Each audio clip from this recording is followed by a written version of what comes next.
Hi there, and welcome to Real Talk in ELT, a podcast about the reality of teaching English. I'm your host, Kelly Pennington. Thank you for joining me today. And welcome back to another episode of Real Talk in ELT. I am by myself today, but this episode is sponsored by Kelly going down the yet again.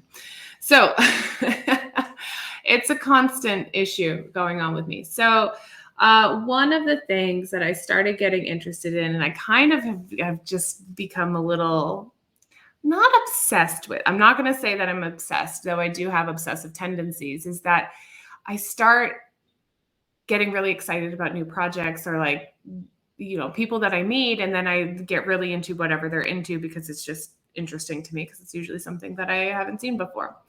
So one of the things that has happened is that I have made friends with some people in the Mind, Brain, and Education SIG of Breast TESOL, and they decided to create a study group, and it's something that I'm very unfamiliar with. And so I was like, yep, so let's do this.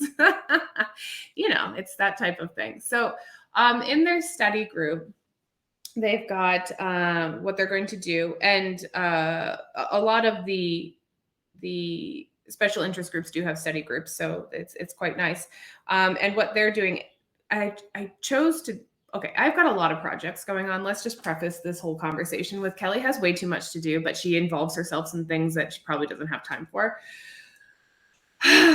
But so what I'm doing is I want to participate as frequently as possible, but probably it's going to be more kind of like asynchronous than synchronous because I have a lot of on my plate. But they have a study group, and they've picked a book, and it's called Making Classrooms Better, 50 Practical Applications of Mind, Brain, and Education Science. It's by the author Tracey, probably going to butcher her last name, Tokuhama-Espinosa. I think that's how you're supposed to say it. It's probably wrong. But anyways, so I went down the rabbit hole, and what happened? One of my students canceled their class, and I had an hour to kill. And so there was the assignment from the study group is to read the preface and, hang on, I'm scrolling, the introduction, preface and introduction. Yeah, preface and introduction of the book.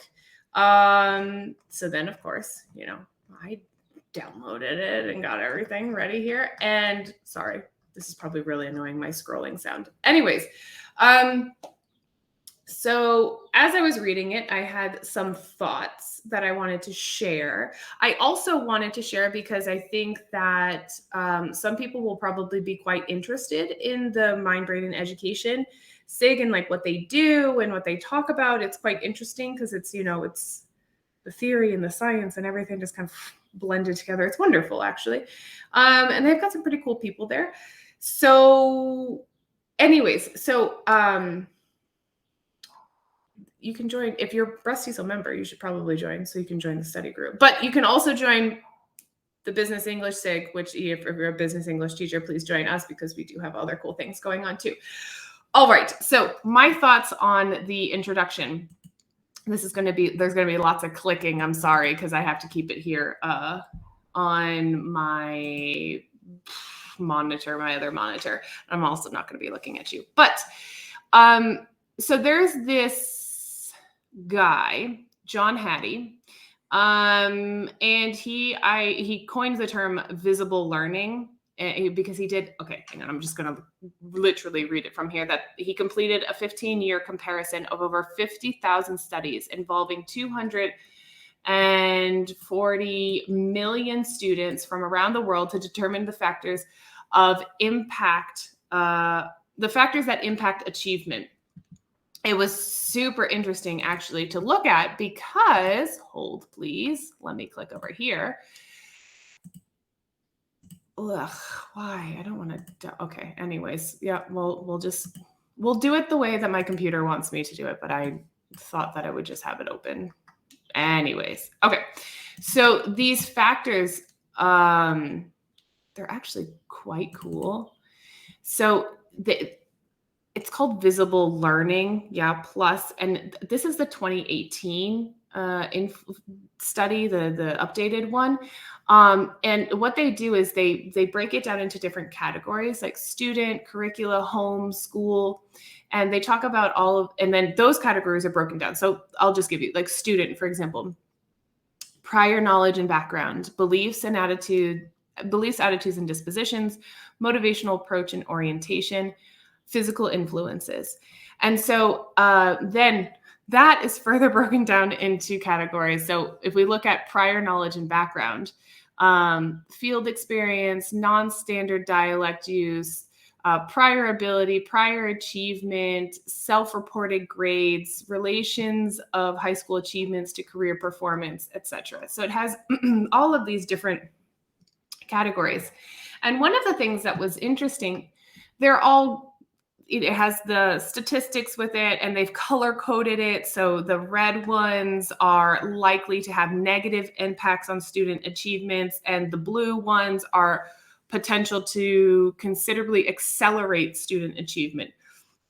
I highly recommend downloading it because it's quite insightful. Anyways, so the cool thing about it is that hang on, let me just make sure that I'm stating this correctly, that the teacher attributes have quite an influence, and the focus on student learning strategies and teaching instructional strategies is quite high and quite influential. And in the book, the author states that almost everything we do in teaching works, which is like a sigh of relief, right? Like, so almost everything that we do in the classroom, with the exception of a few things, helps people learn.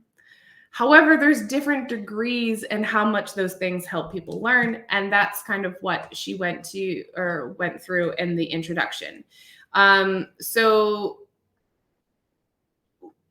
the second thing that she brings up is that in order to make better choices in classroom design, teachers need to know not only what works, but also why it works. So mostly everything that we do in the classroom works, and it will be influential and students will learn. However, if we're implementing something in the classroom, we also should know why we're implementing that and why it works. She stated here, we're often so enthusiastic and caring that we're willing to try just about anything. But we should be making informed decisions about what we are actually doing and why we know that this works. And then the third item that she brings up is that the single greatest factor that impacts student learning is teacher quality. Now, I have some questions here because I want to know, how do we qualify teacher quality? Like, what does that mean exactly? So this is obviously something that I'm going to continue to go down my rabbit hole and investigate. But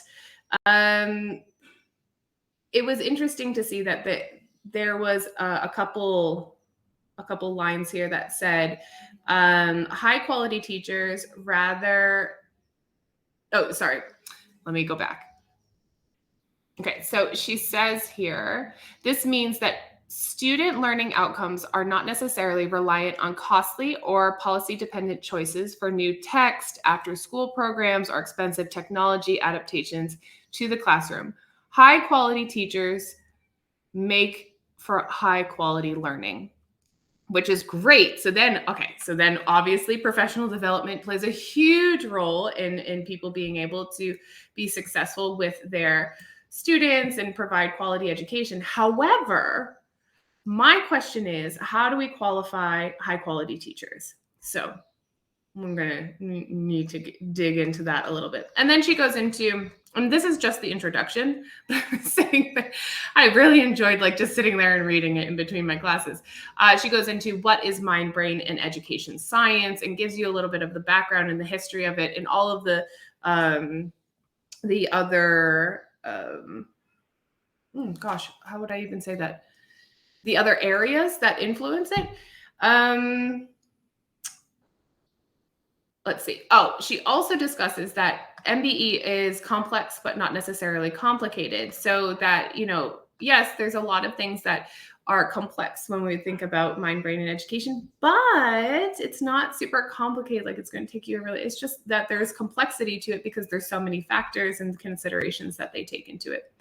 One of the things that she does have in here is a figure called Principles and Tenets of Mind, Brain, and Education Science. Now, I am a newbie. Well, I mean, I've studied, but I haven't really dug into mind, brain, and education science. Kind of love it. Got a little passion for it. But so she's got this mind, brain, and education science figure and divides it into principles and tenets, which I thought was really visually, it made it a lot easier for me to understand. But so the principles of MBE are learning concepts that are universal, well-established, and have overwhelming supporting evidence. So those are the principles of MBE. And then the tenets are learning concepts that are relative to the individual and may have some supporting evidence, but also have great variance from person to person. Here's why I love MBE, because we know that certain things universally are true. However, there has to be some consideration that individuals are individuals. That's why we have the word for it. It's like people are different. So tenets take into consideration that everyone is an individual and there might be some variation in between them. So they're giving more instructional guidelines, which I appreciate, because one of the things in the instructional guidelines, another figure in this this introduction, is that there's universal aspects of learning, which go into the MBE principles. And then there's individualized aspects of learning, which are the MBE tenets. And those things influence those things create social influences on patterning and categorization. And those are the effective elements of learning. So we kind of can start categorizing and making patterns of these things. However, culture then plays a role into it too. It's just again, complex, not complicated, just complex. There's a lot of things that they consider, which is something that I love.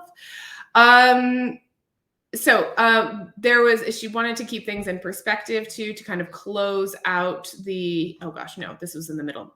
Keeping things in perspective, that the most positive educational outcomes are a result of a combination of three elements: strong learning communities, great teachers, and the influence of the student's own biology. This was really great because this is something that I believed in, but really hadn't ever formalized. And so it's nice to have it written down. So strong learning communities. I was fortunate enough to grow up in a community, family, and the geographic location that I lived, that they put heavy emphasis on the importance of education. And I was really fortunate because of that. And so I value education. And that has a huge influence in the success of people going through educational programs. Great teachers. All right. So great teachers, I'm still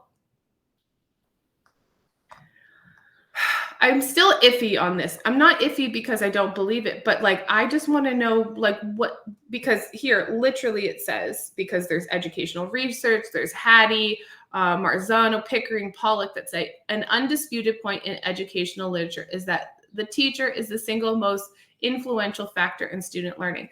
Great.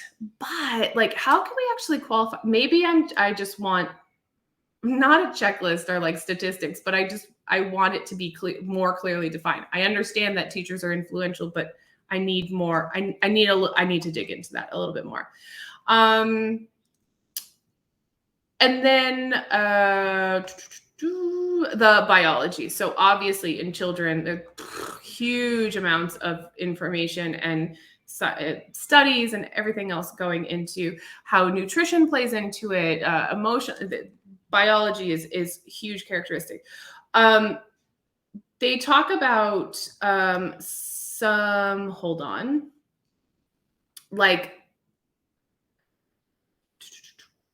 hold please. Oh, physiological differences or problems like ADHD, for example. And they say that we're now striving to help them learn about plasticity and ways of using their brain the most effectively. This is interesting to me as well because I want to see what does that mean. Like plastic, like how does that play out in the classroom? Like what exactly does that mean? Because okay. And then moving on.